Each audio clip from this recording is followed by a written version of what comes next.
Hello and welcome back to the channel. If this is your first time with us, my name is Alex. I am your Hawaiian guy here in Canada, making trading stocks easy for you. Easy? Kinda easy.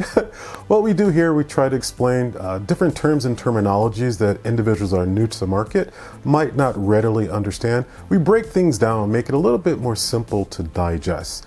We try to have a little fun, I answer any questions you might have, but above all, we're trying to help you build a safe and healthy portfolio. If that sounds like something you're interested in, do me a favor, hit the subscribe button, hit the like button, share this information with your friends and family, because perhaps they might want to start trading in the stock market too. All right, guys, let's do it. All right, guys, let's get into today's video. So today I want to talk about 5 mistakes that I tend to see new investors make. A small disclaimer, these are also 5 mistakes that I've made personally, so don't feel bad.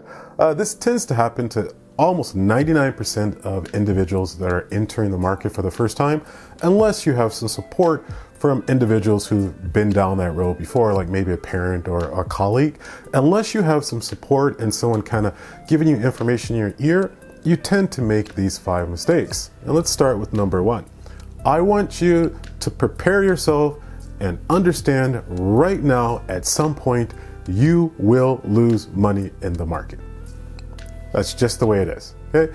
There will always be fluctuations in the market. You'll have the good days, you will have the bad days, but statistically speaking, over a long period of time, you will see an increase in your money.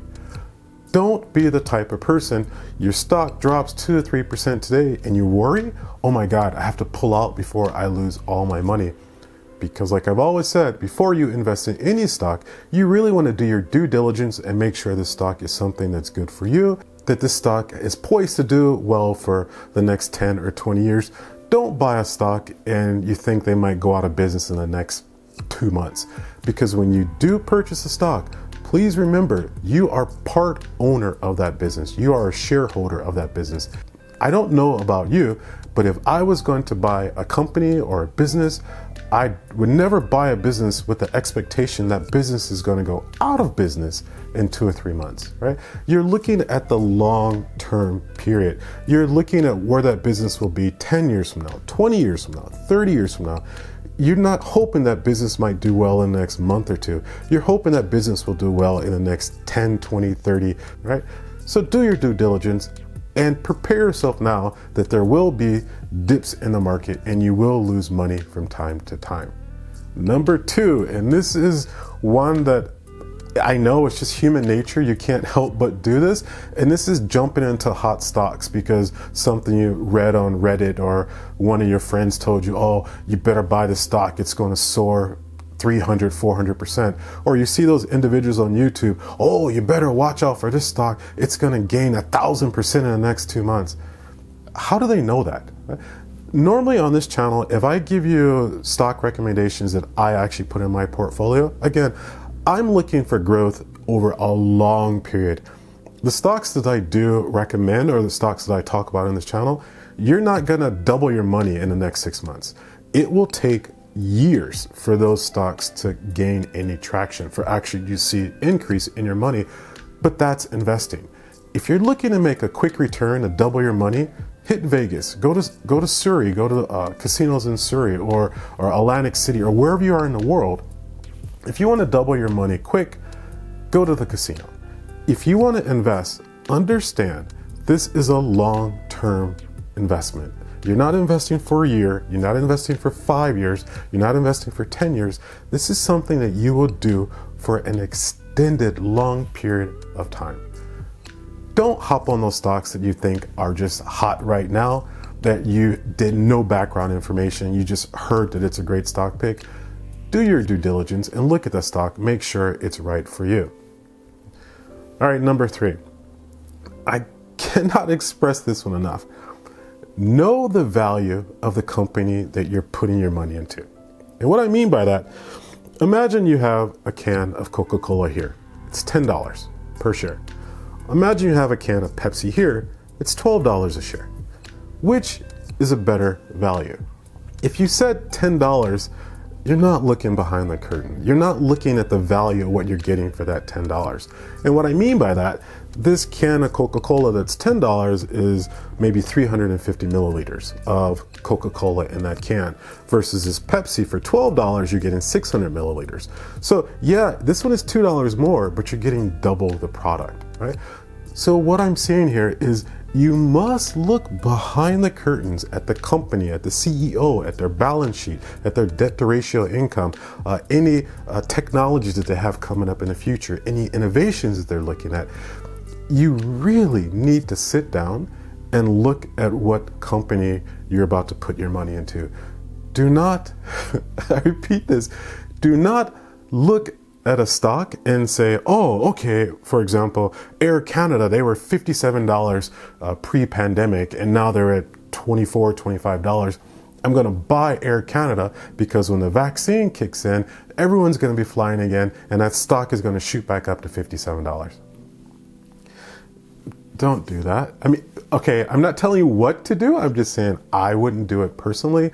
Again, when you're looking at a company like Air Canada, I'm not saying it's a good buy or a bad buy, but you have to look at, they have acquired a lot of debt during this time period where they were not flying, where they weren't transferring people from location to location. I haven't really dove too deeply into Air Canada. Typically, I don't invest in airlines.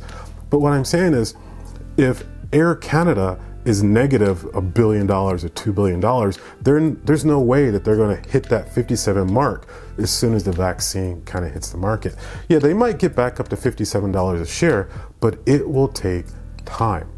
So I'm not saying it's a bad thing to invest in Air Canada or a good thing, but keep in mind, if you did want to invest in a company like that, you're looking at many, many, many years before they get back to, say, pre-pandemic times. So don't just buy a stock simply because of the price. Look behind the curtain and see what that stock true value is. Number 4, I like to call this the lollipop gumball dream.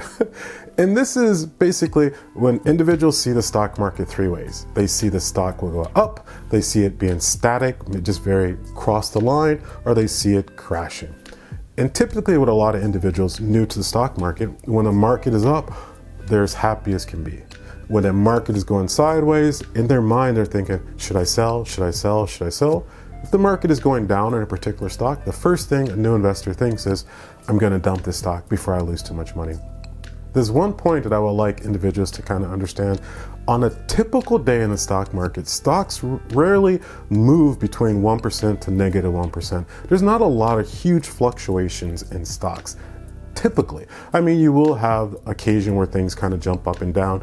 Over 2020, we have saw quite a bit of fluctuation, but for the vast majority of stocks, they're only differentiating between 1 to negative 1%. So you don't see huge fluctuations from day to day. Do not panic just because your stock dropped 5% today. Don't go out and buy a Porsche because your stock jumped 40% tomorrow, well, unless you withdraw that money at that point. But the stock market is a vehicle that you're taking a long journey. Okay? This is not something you're going to get in your car, drive to the stop sign, and hop out and say we're there. Because you haven't gone anywhere yet. You haven't traveled enough distance to actually gain an experience from your traveling. If you drive from Vancouver to Newfoundland or from California to New York, you're going to experience a lot of different things along your trip. Some good, some bad, but it is a long journey to go from the West Coast to the East Coast. If you're on the East Coast to the West Coast. Learn from those experiences. Learn from that journey. Don't get frustrated when you're driving from Vancouver to Newfoundland or wherever you're going to go on the East Coast. For example, you get in your car in Vancouver and you're heading to Newfoundland, and you get in your car and you get to Alberta and you think, oh, the hell with this. I had a bad experience at Wendy's and the people are really mean to me and they shorted my money and they didn't give me enough money back. I'm going back to Vancouver. Really? Or if you get in your car in LA and you're driving to New York and you get to Vegas and you lose $50 on a slot machine, you go, the hell with this, I'm going back to LA. I'm not even gonna go to New York. That's not realistic. You're gonna have good points and bad points along your journey. Learn from those. So if you lose a little bit of money in Vegas, don't do it again. right? If you're driving from Vancouver to Newfoundland and Wendy's take your money and don't give you enough change back, don't go to Wendy's again. Right? Learn from your experience. Don't just take that negative emotion and cloud your judgment. And number 5, and I think perhaps I should have started with this one. I'm kind of surprised that I would even have to say this, but I actually have a buddy who did this. Invest what you can afford. Now, what I mean by that is if you make $3,000 a month, don't put $2,500 into the market unless you can afford that. For me, my gauge is normally I'll put about 20% of my salary. So for example, if you make $3,000 a month, you should allocate maybe $600 to actually investing. If you have $3,000 salary and you take $2,500 and put in the market and you think you're going to double your money, again, go to the ponies, go to the casino, because you're gambling. You're not a true investor, and that's not what investing is. Now, I understand that perhaps 20% of your salary might be really, really large, and maybe you can only invest 10% or maybe 5% or $25. It doesn't matter what amount you invest. Just get your money into the market. And I've had people say, okay, well, maybe putting your money in the bank is better, or perhaps buying a government bond or a corporate bond is better. If you put your money in the typical bank, I think the interest, depending on the bank you go, is between 0.75 to maybe 1.25. Inflation, I think, is 2%. You're actually losing money by putting your money in the bank because you're not beating the inflation rate over the year, and inflation is about 2% per year. If you buy a government bond, I know there has been a little bit fluctuation in the rate for government bonds, but I want to say average maybe 1.5% in a government bond.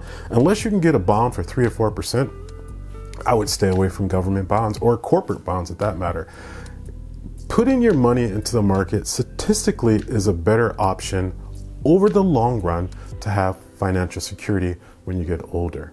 Again, take this information with a grain of salt. I'm just this happy Hawaiian guy here on YouTube, giving you my experience and hoping that I can make investing a little bit stress-free for a lot of you new investors, and kind of some of the things that have happened to me in my past, kind of share them with you, and hopefully they don't happen to you. Guys, I really hope this video was helpful. If you have any questions, like always, blast me in the comments. I'd love to hear from you, negative or positive. Maybe you have some experiences that you have dealt with recently as a new investor. I would love to hear it. If you can, share this video with friends and family.